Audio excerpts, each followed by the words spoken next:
আসসালামু আলাইকুম এভরিওয়ান। তো আজকের ভিডিওটা খুবই স্পেশাল, কারণ গত 15 জুন আমার ভাতিজির জন্মদিন ছিল। তো আর দেরি না করে শুরু করা যাক। তো সিয়া মূলত ঘুম থাকার কারণে একটু দেরি হয়ে গেল আমাদের পরিপাটি হয়ে বেরোতে। তো এটা ছিল মূলত দ্য উইন্ড লঞ্চ, রামপুরাতে যেটা।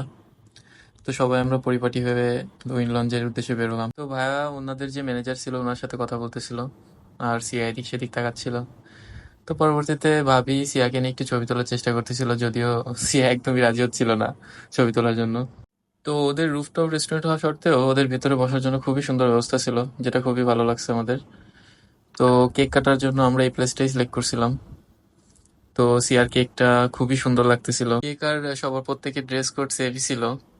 তো সিয়া কেক কাটতে খুবই লজ্জা পাচ্ছিল, তো এমনি একটু লাজুক টাইপের। তো কেক অবশেষে কাটলো সে।